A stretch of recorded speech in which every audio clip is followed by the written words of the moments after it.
Got an 83 Honda ATC200E, and I'm going to be tearing the transmission apart and documenting which pieces go where. And it's pretty critical that all the thrust washers get put in the same spot. And there's a lot of pieces that go in here. There's a lot that goes into it. So see if we can't get set up here to see it. So top piece,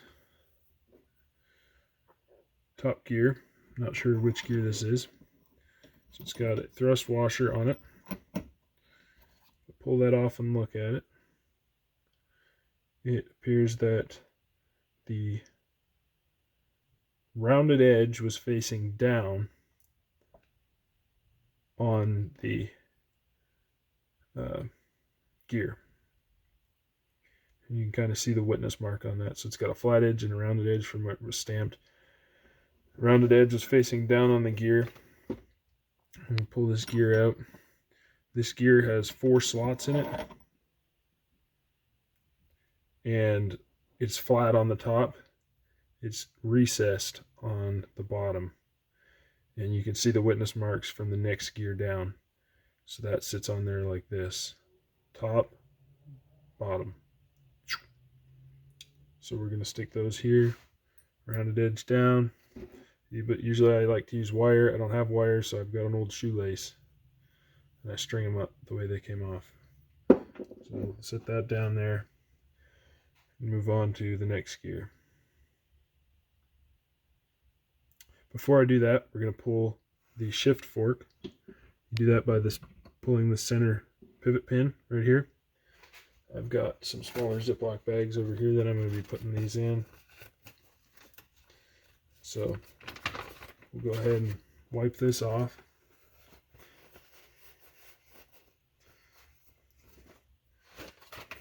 Put the pivot pin there. Okay. Now there's a trick to this. It's been a little while since I've done it. Kind of roll it. Roll them all out. Okay. Now I'm going to pull the shift drum. Already disconnected on the bottom. There are no thrust washers on it, top or bottom. There is this pickup, which is for your neutral safety switch, which is down back in here. And that's what that's for. You don't have to touch it. We're going to pull that off, stick it in the bag. The upper shift fork goes in like this. The offset side towards the bottom. It's labeled L427 on the top. L427 is the upper shift fork, and it goes like this. Set that off to the side for now. Middle shift fork, offset to the bottom, like this. It is labeled C18V. C18V, with the offset towards the bottom, and the numbers actually on top of both of these. Easy way to tell. The lower shift fork is labeled 437R-, 437R-, and the offset is towards the top. And the bottom side of this says 20K dot. So 20K dot. But in the case of the upper and lower shift forks, the upper and middle shift forks, the numbers all go towards the top. Lower one has numbers on both sides, but the 437R- goes towards the top. So this is the counter shaft. This is the main shaft. We've already taken the first gear off of there. We'll go back and go through that real quick. Okay, came off of there like this. This goes with the cup side down, flat side on the top. And the thrust washer goes with the rounded edge facing down. Okay, so we're going to pull that again. Flat side up top, cup side on the bottom. 4 dogs in these witness marks here, which indicate where it's been running on the other gear. And the rounded edge of the thrust washer is down. So we'll put that on our string. Next, we're going to pull this gear. This gear has a shift fork slot in it for the upper shift fork. There are no thrust washers on the bottom of this gear. This gear has 4 dogs, and it faces up on the shaft, so with the shift fork slot towards the bottom. Put that on our string.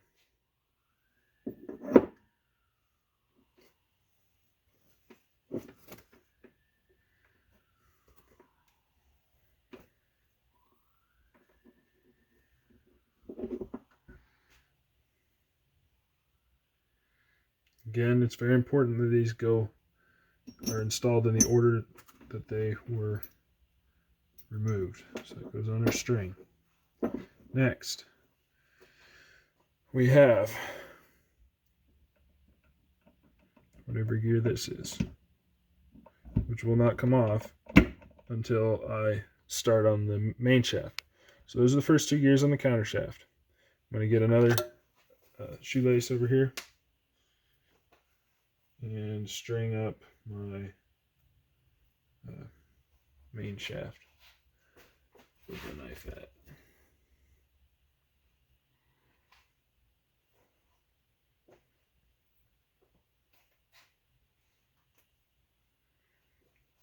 Where did that knife go?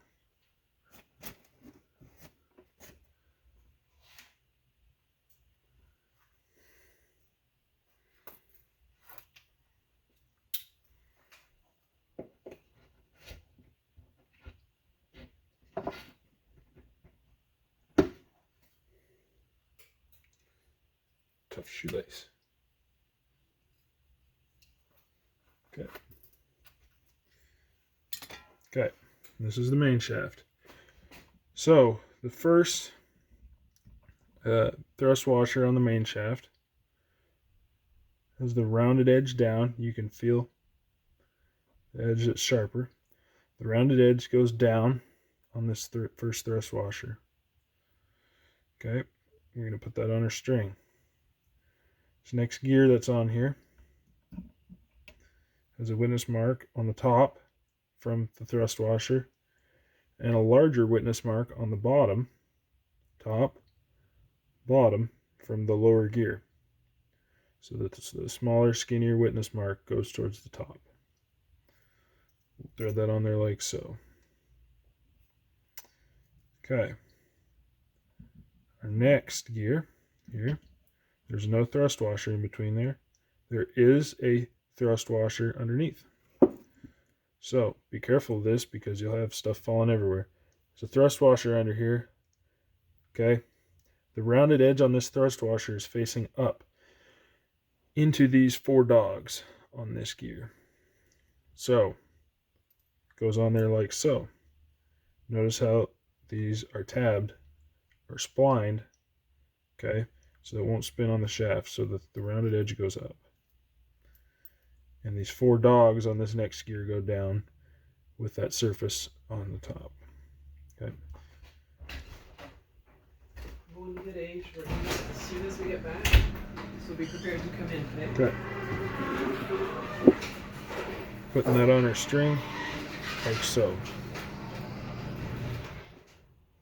Yep. Okay. There's a circlip on this shaft right here. So let's go ahead and leave that for now.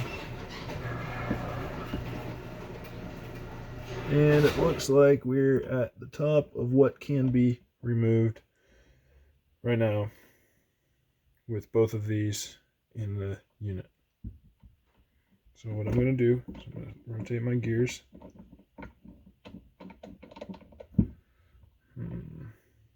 Now both of these, really the best way to pull these out is to go ahead and slide both your counter shaft and your main shaft out at the same time. Now I don't really like to do this I would much rather keep everything together. So what I'm going to do is, I have not taken this out of the hole yet. I'm going to set the main shaft right back down. Now notice here on my counter shaft, I have a spacer. Put that on the way it came off. And I have a thrust washer. Thrust washer has the rounded side facing up with a witness mark against that spacer. Okay, there's the counter shaft.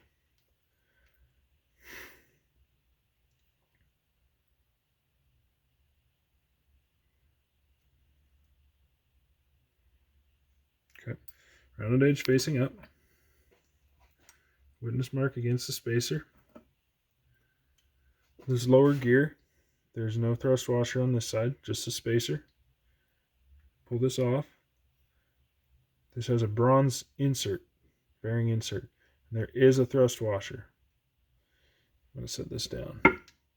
If I had more bench space, I'd lay it all out for you, but I don't. So, this gear came off of here with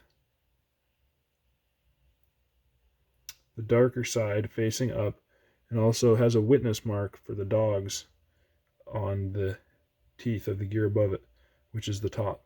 Now what I'm going to do is I'm going to go ahead and mark on it in an area that won't get hurt if I scratch it. I'm going to scratch me a little T into that,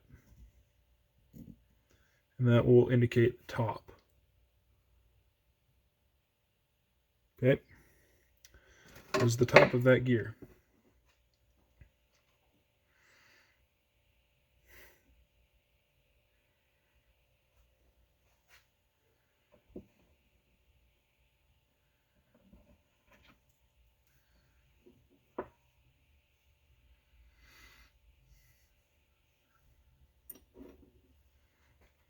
Then there's this small thrust washer, the really skinny guy, that goes directly right on here against that step. And the rounded edge on this one goes down. So the flat edge actually goes up against the step, and the rounded edge goes down. So put that down there.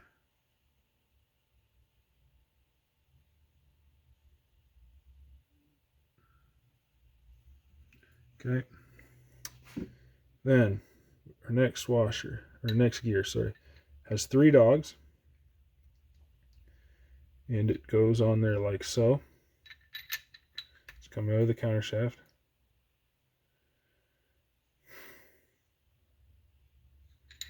With the shift fork and the 4 dog side facing up, and the 3 dogs side facing down.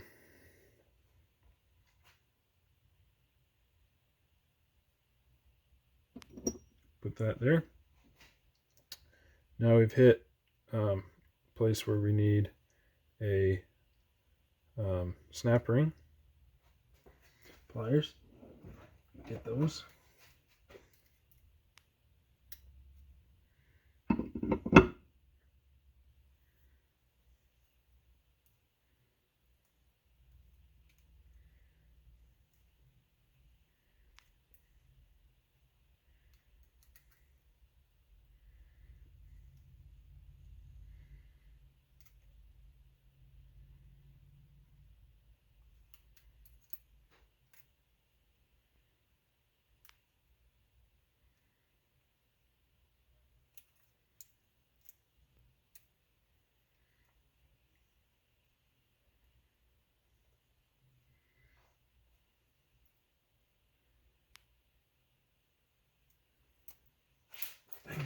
Keep dropping that.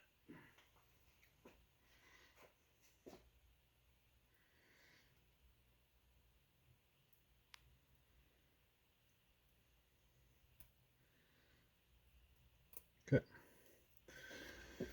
And to finish up the counter shaft, we'll throw. And here is our snap ring.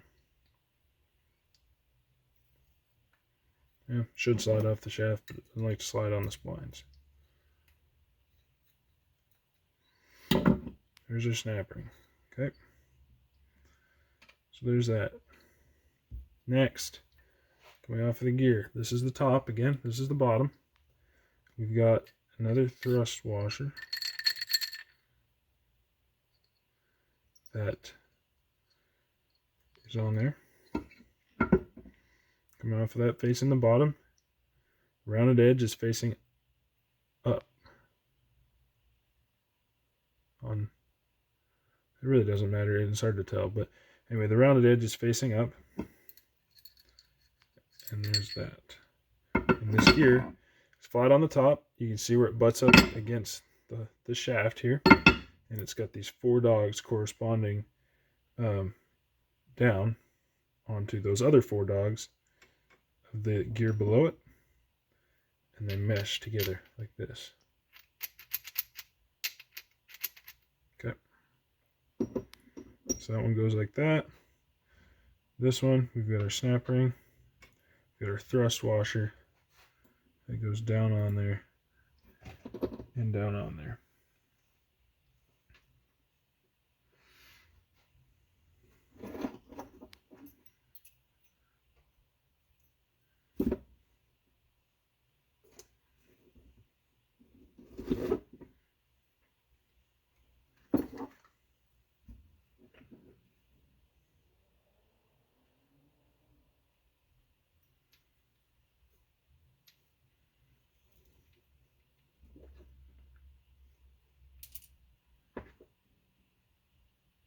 This is very important that you don't rush this step here, because I've taken these apart and put them back together a year later.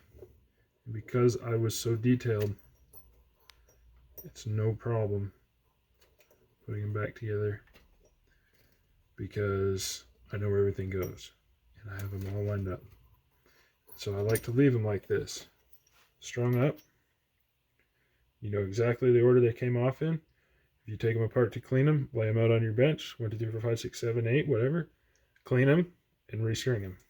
Wire is a better way to do this, but a shoelace is what I got. So let's see.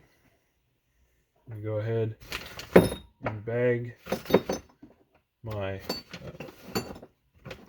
shift forks. Get another bag over here and bag my counter shaft gears. Okay, again, that was the counter shaft. Just keeps them together, way better than throwing them in a bag. Boom. Counter shaft looks like it's in great shape. It's a pretty interesting shaft. A lot to it. Different ODs and different splines on it. This would be an interesting shaft to make. It's hollow.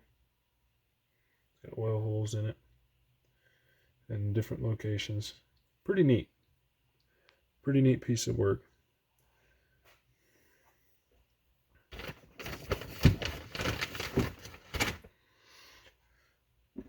And don't forget your snap ring. That goes in the bag with it too. And that is a unit, and it's together. Okay, moving on to the counter shaft. We're still looking at it here. I've got a snap ring. Let's pull this. Oops. Be careful you don't bend and misshape it. Pull this snap ring. Twisted it a little bit, and I may have spread it, and so I may need a new one.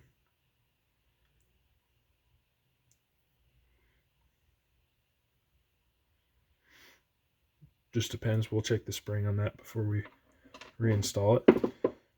Okay, so what we're looking at here is another gear with a shift fork in it. Again, this is the main shaft. No thrust washer connected to it. We need to check that. This has 4 dogs on the bottom, and also on the bottom is the shift fork groove. Okay, goes on there like so. Okay. Always check your gears for a thrust washer that'll be sticking with oil. The top has 4 dogs spread further apart at an offset from each other, okay, with a gear towards the top and that towards the bottom. So this is how it sits on the shaft. So we're going to string that up.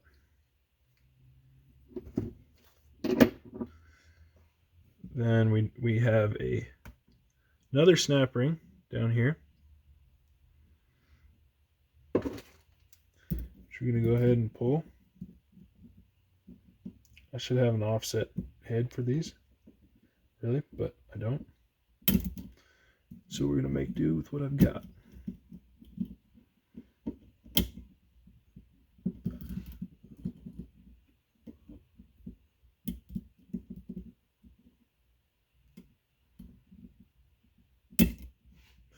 Or maybe not.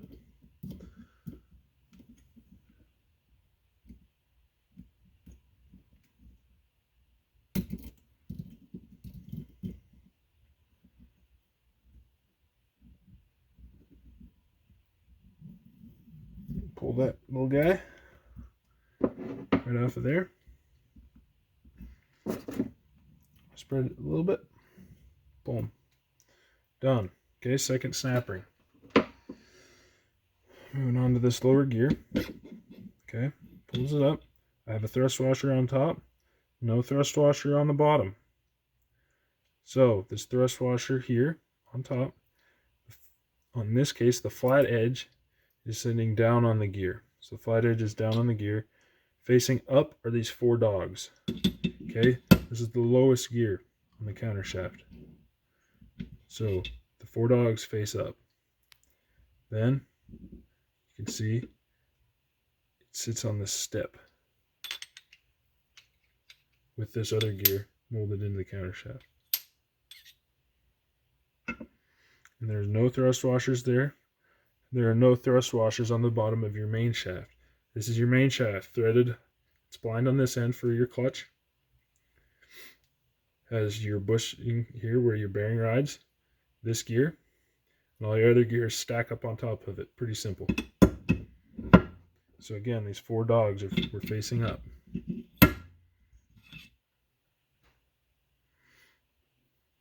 We'll put that on our string. Actually, we'll put a thrust washer on the string in between. And then we will put our 4 dogs facing up. And that is your string up for your main shaft. One thing that's important, splitting the cases on one of these 3-wheelers, one of these engines, is a pretty involved job. And it's not, I mean, it's a small motor, but it's pretty involved for what it is. There's a lot of little pieces in it. The Japanese did a great job engineering it. It's pretty simple, pretty straightforward. And we've got our 2 snap rings here. Now, a couple things to keep in mind. You need the right tools. Your crankshaft nut. I've taken the crank out. Your crankshaft nut is a left-handed thread, 30 millimeter. Don't forget it's left-handed. Tighty lefty, righty loosey. Okay? Opposite of what you might think. Next, you'll need a flywheel puller. The flywheel puller is going to look like this. This is a Motion Pro flywheel puller. It has internal threads, left-handed threads for 185 or 200. On these big reds, all you need is to unscrew your centerpiece. It has these metric threads that thread into your flywheel, push against the crank. Your flywheel has internal threads, these M12 or 14. Okay, you need that. Makes flywheel pulling a breeze and you're not tearing anything up. If it's real stubborn, put some pressure on it, okay, with an impact. Tap it the end with a hammer and it'll pop loose, but oftentimes you don't even need to do that. Okay, the other special tool you'll need when getting down this far is one of these sockets. I made this years ago. It goes on the nut for, actually on the main shaft, bottom side. Okay, it goes on the nut that holds your clutch basket on. And so those are really the only special tools you need to be doing this job, other than the obvious sockets, different things like that. Now when you're doing this, this is the left hand case. Okay, see the crankcase vent? This left, oh, sorry, this is the right-hand case. See this crankcase vent? You need to have this down. If you do not have the right-hand case down, you will drop everything off of the counter and main shaft. Okay, very important step. Next, check everything, every area for thrust washers. They love to stick in here. They will stick. They will fall out in 2 days when you're picking it up and looking at it when you don't remember where they came from.